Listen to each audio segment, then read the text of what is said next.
buyer and seller. No matter what kind of market you're in, it's always a bit of a tug of war. That hasn't changed. So.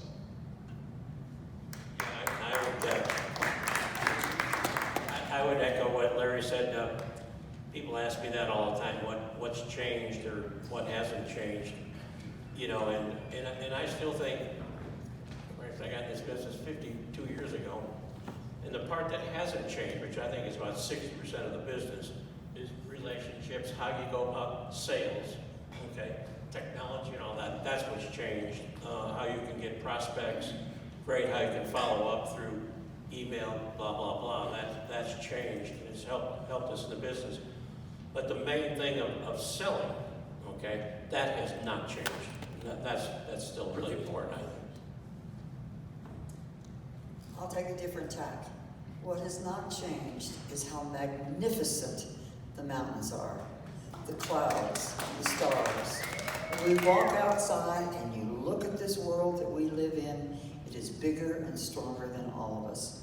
And we need to treasure that and pass that on so other people can enjoy it.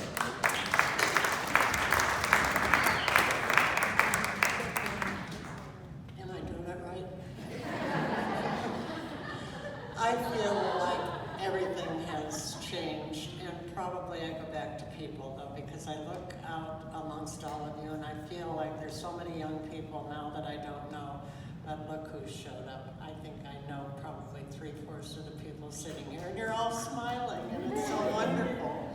And I appreciate being on this stage with these people. I'm almost in tears because a lot of memories have come back, really good memories. Thanks, Mark.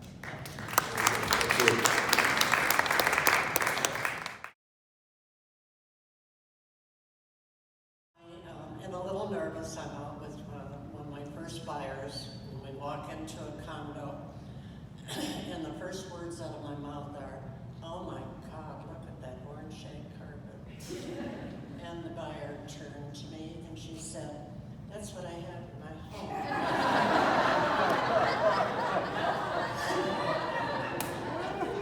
Well, did they buy it?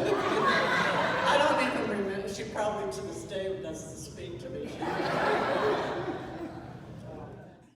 We had an opportunity to expand into Bachelor Gulch, and the Arrowhead was a golf course, and we had all this opportunity to expand Beaver Creek, Bachelor Gulch, and grow.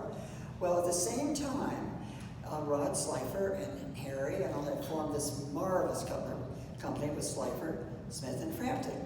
So Vail Associates and Slifer, Smith, and Frampton were in competition with each other. It was quite an interesting time. This was in 93, 94, back and forth. Well, in the fall of 1994, the Vail Associates, we had a group meeting up in Bachelor Gulch. And we were all sitting around, all the Vail Associates people talking about the market, et cetera, et cetera. And the managing broker asked if there were any questions. Well, I had gotten a phone call the night before from some very, very fine investors in Chicago. And my question was, Dan, is it true that Vail Associates is merging with Slifer, Smith, and Frampton? The room went dead silent. Dan turned green, and I sat there. And all of a sudden, he said yes, and the exodus, we ran out the door. The phone started ringing. Harry called a special meeting. They brought in Jerry Bell over the next month or so, and we started the merging process. And it's all worked out, not easily, but it all worked out. And the moral of the story is, let us know what's happening before the outside tells us. So that's sort of serious, but it all worked out and we're doing fine. But that was quite a shock. It was Janice Bauer, and Alita said, we were all supposed to go to lunch together skiing, and she said, I have a listing appointment. Will you all help me price this property? So we all met on the mountain, we skied. Alita went straight down. We were like, stop, you've got to traverse. So I remember we all stopped at a picnic table. Alita told us the name of the property that she wanted to list. We all put our heads together, and we priced the property for Alita, and she listed it at that price. So it's a little bit off of the subject, but it was a collaboration to do something together that was very unusual. I don't think we do that today. I learned the business here, and I learned it right. I think that is a testament to these people on stage and the people in the room and the people who aren't here. But I do want to know, Larry brought it up a little bit about you would go get the keys. Like, before cell phones, what if someone didn't answer their phone for a showing? Like, how would you schedule a day of showings in the Vail Valley when you had to call 5 agents and get, like, how different is it today? Larry, you want to take that? Yeah, let's share mics. How would you schedule a whole day of showings before cell phones, before you could be on your feet, and if you couldn't get into a lot, how did you set it up in advance? And you had keys at the office and all that. Typically, you'd have to call the office that the broker worked in, and the front desk person would know. They would have the showing instructions.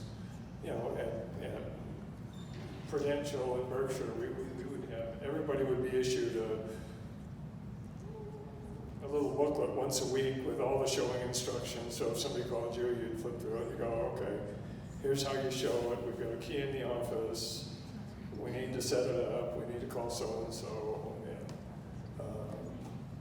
that was it. And you'd call the different offices and you'd go through the whole rigmarole, and you'd have to go pick up keys somewhere, or maybe somebody would drop off a key for you, or it was an ordeal. But we didn't know what we didn't know, and we just dealt with it. With the investors, where you could have a $10,000 investment, which got you equity in Vail Associates, 4 lifetime ski passes, and the right to buy a lot for an additional, wait for it, $250. The catch is that you had to start building your house within the year to get your deed. Rod started with Perry and Bishop, a Denver real estate company, for 2 years as a salesman before he could become a licensed broker. He remembered when he was studying for the exam, the real estate manual was like a small 5x7, 6 or 7 page manual, pamphlet kind of thing. In 1964, he peeled off and started Slifer & Company with Dick Bailey, Dave Sage, and Larry Peterson.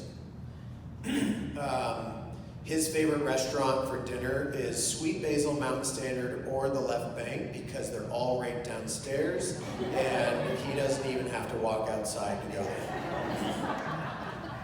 His favorite ski run is Riva Ridge on a Friday, because that's when they groom it. His homes, I wrote down the series of homes. His first house was sharing a trailer with Pete Cyber just west of the Lodge of Vail. Then he lived in a log cabin in Buffer Creek. Then he bought a lot on the Vail Golf Course for around $1,500 and built a 2-story single-family home. Then he lived in a 3rd floor, 2-bedroom in the Crossroads building with his trusted dog and sidekick named Trash, who got her namesake because she was rescued from the Eagle County dump. Then he moved to the Potato Patch. Then he moved to the Mill Creek Court building, where they combined 3 units into one 1,700 square foot unit.